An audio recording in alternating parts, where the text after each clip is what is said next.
ये जो मसला है कि अपने ही बच्चे से बात करना मुश्किल लगता है, ऐसा शुरू से तो नहीं होता। जब वो 2 साल का होता है, 3 साल का होता है, 4 साल का होता है, तो ये बाद में मुश्किल लगने लगता है। तो ये मुश्किल क्यों लगने लगता है? कुछ आप बता सकते हैं कि जब अपने ही फैमिली मेम्बर से, अपने ही प्यारे से बात करना मुश्किल लगे तो पहला टास्क क्या है? तो बात करना मुश्किल लगता है और जब बात शुरू करते हैं तो हमेशा नतीजा निकलता है कोई फसाद, क्योंकि जब आप बात करते हैं तो उसका नतीजा हमेशा कोई फसाद निकलता है, क्योंकि वो आपको गुस्सा दिला देता है। जब आपको वो गुस्सा दिलाता है तो फिर वो भी गुस्से में आ जाता है, गुस्से का तो वो चैंपियन है। और जब वो गुस्से में आता है तो गुस्से में आके वो क्या क्या करता है? ड्रग्स करता है और क्या करता है? घर से भाग जाता है, अपने आप को कोई हार्म पहुंचाने की धमकी देता है कि मैं अपने आप को कुछ कर लूँगा।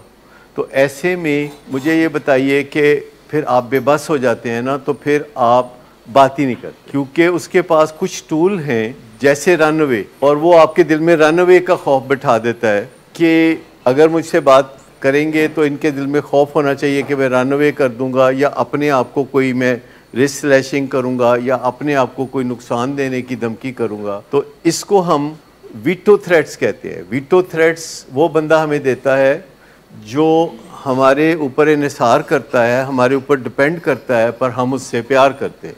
तो वो बंदा हमें वीटो थ्रेट देता है कि मैं फिर आपको छोड़ के चला जाऊंगा, मैं भाग जाऊंगा और मैं अपने आप को कुछ कर लूँगा, फिर मेरी शक्ल को तरसोगे। और जब वो ये बातें करता है तो आप कहते हैं, तो फिर आप सोचते हैं कि इससे बात ही नहीं करनी चाहिए। हालांकि ये सही नज़रिया नहीं है कि बात नहीं करनी चाहिए। सही नज़रिया ये है कि ऐसे बंदे से बात करनी चाहिए, बड़े ही अदब और एहतराम से बात करनी चाहिए, जैसे मुर्शिदों और पीरों के साथ बात करते हैं। फ़र्क सिर्फ ये है कि मुर्शिदों और पीरों के साथ हम सच्ची बात नहीं करते। तो मैंने कहा कि इसको इज़्ज़त एहतराम तो पीरों मुर्शिदों जैसा दे अपने बच्चे को, अपने फैमिली मेम्बर को, पर बात उससे सच्ची कर ले। अब इसमें मैं ये क्यों कह रहा हूँ कि आप उसे पीरों और मुर्शिदों जैसा एहतराम दें पर बात सच्ची कर दे। ये मैं एहतराम की बात क्यों कर रहा हूँ? ताकि लड़ाई ना हो, ताकि वो जितना भी चाहे लड़ाई ना हो, क्योंकि अकेला वो लड़ने के ऊपर कादिर नहीं है, लेकिन उसके पास एक कुंजी है, वो जो यूं घुमाता है तो आप लड़ने पे तैयार हो जाते हैं। और वो कुंजी किसकी है? आपकी कुंजी उसके हाथ में है, और वो जब चाहे वो कजबैसी करके, आपको गुस्सा दिला के, आपसे बदतमीज़ी करवा के तो वो निकल जाता है। और आपका जो भी सच्ची बात थी, जो भी डिमांड थी, वो भूल भाल के आप इस फिक्र में परेशान हो जाते हैं कि 4 बजे तक गया है, कोई पता नहीं कितने हुए, फ़ोन भी ओदा बंद है। ये जो सवेरे 6 बजे सामान समून बांधना शुरू कर देना और निकल जाना, और रात को 12 बजे आ जाना, और फिर फैमिली भी कहती है कि सिगरेट पीने की इजाज़त नहीं है, तो वो कहते हैं कि अच्छा फिर मैं आपको बताता हूँ, ये मैं जा रहा हूँ और आपको लगेगा कि पता नहीं मैं कभी आऊँगा कि नहीं, और मैं गोल मोल बातें करूँगा जैसे कि मैं किसी गलत गैंग के साथ वाबस्ता हूँ, जैसे कि मैं गलत लोगों के साथ राब्ते में हूँ।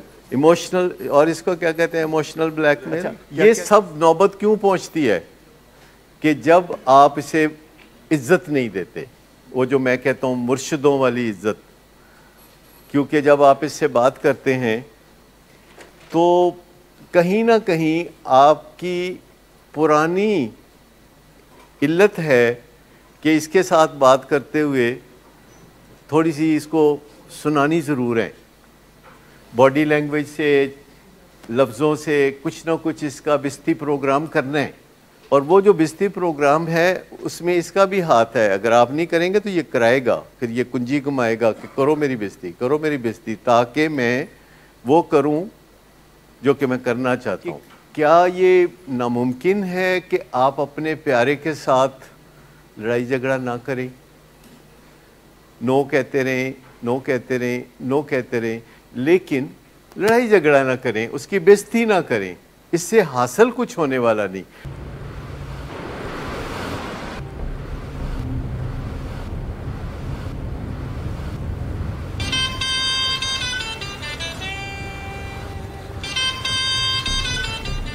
अच्छा, तो अभी तक तुम्हारा इस चीप लड़की के साथ चक्कर चल रहा है? तुम कौन होती हो मुझे पूछने वाली? ओके, और तुम इन घटिया लड़कियों के साथ गुलछर्रे उड़ाते फिरो तो मैं चुप बैठूं?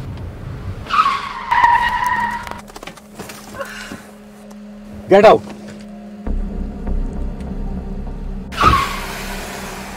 शराब नोशी की वजह किरदार की खराबी नहीं, मूड की खराबी है। शराब नोशी कभी भी नशे की बीमारी में बदल सकती है। नशे की बीमारी हर स्टेज पर काबिले इलाज है। मदद हासिल कीजिए, क्योंकि वो ऐसा नहीं करेगा। विलिंग वेज से मदद हासिल कीजिए, कहीं से भी मदद हासिल कीजिए, लेकिन फौरी मदद हासिल कीजिए। जिस मुआवजे के इंतजार में आपने बहुत देर कर दी, अब वो दस्तक दे रहा है। मदद हासिल कीजिए, मदद हासिल कीजिए, मदद हासिल कीजिए।